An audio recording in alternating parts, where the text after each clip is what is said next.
Oke, selamat datang di Presentation One Tech ke-59. Ya, di sini gue bakal bahas soal topik yang namanya repetition atau ngulang-ngulang gitu ya. Nah, jadi manusia itu belajarnya itu dari ngulang gitu ya. Jadi misalnya jangan pelit, itu nggak bisa diajarin dengan dikasih tahu, lu jangan jadi orang pelit ya gitu. Harus dilatih dengan cara diulang-ulang-ulang. Gimana caranya biar nggak pelit? Ya dilatih terus supaya ya sifat pelitnya itu dihilangin gitu ya. Cuma itu bakal lebih sulit kalau udah dewasa ya gitu. Makanya ngelatih anak itu ya kebanyakan kan datangnya dari contoh gitu kan ya. Dari teladan gitu, bukan dari dibilangin gitu. Kalau cuma disuruh-suruh doang atau dinasihatin doang, most of the time tidak berguna gitu ya. Harus dengan repetition yang banyak atau dengan kata lain ya dilatih gitu ya. Nah, habis itu kalau konteksnya misalnya main bulu tangkis atau main basket gitu atau main Dota atau main Mobile Legend gitu kan ya. Itu kan butuh split second decision ya gitu ya. Soalnya setiap detik bahkan bukan nggak sampai sedetik tuh matters ya decision lo gitu ya. Jadi itu harus latihan untuk kalau kalau kalau ada terjadi gini, respon gue ini. Kalau ada terjadi gini, respon gue ini. Ya itu dilatihnya dengan diulang-ulang, latihan-latihan terus gitu. Tapi kan gambar kan bukan kegiatan seperti itu ya. Kita nggak perlu nih split second decision ya. Kita cuma perlu punya waktu, punya efisiensi workflow, terus punya kualitas, dan ya itu fundamental yang kuat gitu kan. Split second decision ini nggak terlalu matters gitu ya. Jadi repetisi kita tuh lebih untuk nge-reinforce ini ya, nge-maintain quality-nya ini ya, gitu. Jadi misalnya kita bisa bisa gambar sekali bagus gitu kan. Nah, kalau sekali bagus kan bisa aja karena gara kebetulan gitu ya. Nah, supaya itu nggak kebetulan ya harus diulangi lagi sampai bisa nih diulang kualitasnya sama kayak gitu lagi gitu kan ya. Nah, habis itu juga gue dengan gambar dari 2010 berarti gue udah ini kan 15 tahun gambar udah pasti muscle memory ya gitu. Makanya gue bisa gambar lebih cepat dari orang yang gambarnya mungkin baru setahun gitu kan ya. Oh, gambar lu cepet banget gitu ya. Soalnya gue udah ulang-ulang ini udah ribuan kali gitu ya. Udah 10.000 jam lebih gitu gue ulang gitu ya. Nah jadinya eh, udah terekam nih muscle memory. Tapi sebenarnya muscle memory sih bukan di muscle ya, di otak sih sebenarnya gitu ya. Udah terekam ya Pak. Sebutannya tuh neuroplasticity kali ya. Ya gue nggak terlalu ngerti lah gitu. Dengar-dengar aja gitu. Nggak hal neuroscience gitu ya. Nah, habis itu juga ngebangun visual library gitu. Misalnya lu gambar objek-objek sederhana gitu ya, gelas, meja, mug, botol. Itu kan latihan-latihan yang manden ya, yang kayaknya nggak penting gitu ya. Tapi kalau itu dilakukan, repeat-repeat terus, nah itu akan ngebentuk visual library lu juga gitu ya. Nah, habis itu atau enggak nyontoh gambar anime gitu kan. Itu juga akan ngebentuk visual library lu gitu ya. Di repeat-repeat terus gitu kan. Nah, habis itu juga kasih jeda waktu gitu.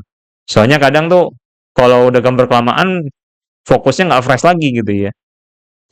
Sering nggak sih kalau besoknya lihat gambar lagi tuh, oh iya ini salah, oh ini bisa dibilang gini. Nah, gitu lebih banyak yang bisa ditemuin salahnya gitu kan ya.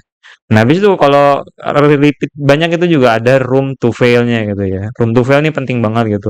Soalnya kalau gambar harus bagus terus, ada pressure terus, itu akan jadi sangat sangat tidak tidak ini ya, tidak enak ya gitu. Nah, terus dengan repetition kita akan ngebangun clear workflow gitu ya. Clear workflow ya, jadi dari A ke B, B ke C, C ke D. Nah, tiap orang kan workflow-nya beda-beda ya. Nah, cari deh workflow yang nyamuk buat lo. Gue udah bagiin workflow gue uh, jadi referensi, cuma lu harus temuin lagi workflow tuh enaknya gimana gitu ya.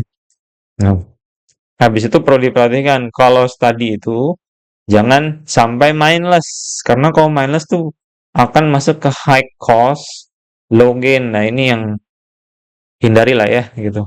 Masa bayar mahal hasilnya dikit gitu kan. Kita maunya bayarnya murah hasilnya banyak kan gitu. Kita kan maunya gitu ya. Apa low cost high gain gitu kan ya. Gitu. Nah, kalau dibawa dalam sampel nih 15 misalnya kita konteks belajar gambar kepala anime gitu kan ya. Nah, kalau 15-15 mindless, berarti dia cuma gambar anime nyontoh nyontoh nyontoh nyontoh aja tanpa pernah belajar apapun gitu kan ya. Dibanding sama orang yang setiap percobaannya, oh iya, gue yang ini masih salah ini, next gue coba ya lebih bener gini ya gitu. Ini kayak gini ya. Kalau mindless itu berarti dia autopilot, dia cuma gambar for the sake, gue pengen 15 gambar gitu kan ya. Tapi nggak pernah ada evaluasinya, habis itu mistake-nya juga nggak pernah diadres, jadi dia tetap repeat the same mistakes gitu kan ya. Diulang-ulang aja kesalahannya gitu kan. Nah, hasilnya adalah improvementnya nggak terlalu, tetap improve sih karena masih gambar kan gitu. Cuma akan masuk ke ini high cost low gain gitu ya gitu. Tapi kalau dia mindful, setiap decisionnya tuh conscious gitu. Tapi consciousnya tuh bukan jadi terpressure harus bener harus ini ya. Tapi setidaknya sadar, oh sebelumnya gue salah ini gitu kan ya. Setelah evaluasi nih ya, evaluate is try gitu ya. Sebelumnya gue salah ini, berarti kedepannya gue harus mempertahankan yang sudah benar, yang bagus sudah ini. Misalnya, lighting gue bagus, gambar gue udah bagus, line gue udah bagus, itu gue harus maintain gitu. Dan ketika di maintain, mungkin dicari efisiensinya gimana caranya bikin kualitas kayak gini, tapi lebih cepat setengah waktu gitu kan ya. Nah kayak gitu. Nah habis itu menghindari kesalahan sebelumnya gitu. Bukannya jadi takut salah ya, salah itu nggak apa-apa ya gitu. Tapi ketika kita tahu salah, kita evaluasi, kita address masalahnya, di kedepannya kita coba untuk tidak diulangi lagi gitu kan ya. Misalnya mata gue mencong-mencong, gimana ya caranya ya? Kalau mata mencong kan sebenarnya di flip, terus dicek terus, dibenerin lagi gitu kan ya. Atau misalnya anatomi gue ngaco, gimana ya biar anatomi yang gini? Jadi di evaluasi itu ada sesi untuk ya kedepannya yang bener ini, yang salah ini, gua harus mempertahankan yang benar, gua harus tinggalkan yang salah gitu ya.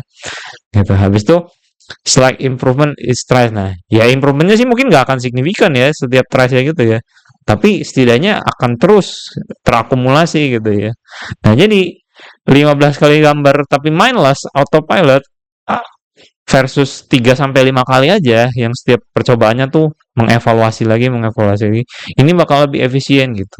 Tapi kalau 15 mindless versus satu mindful, ya mindful di sini berarti dia kan nggak ada orang evaluasi dong. Orang baru nyoba sekali gitu kan.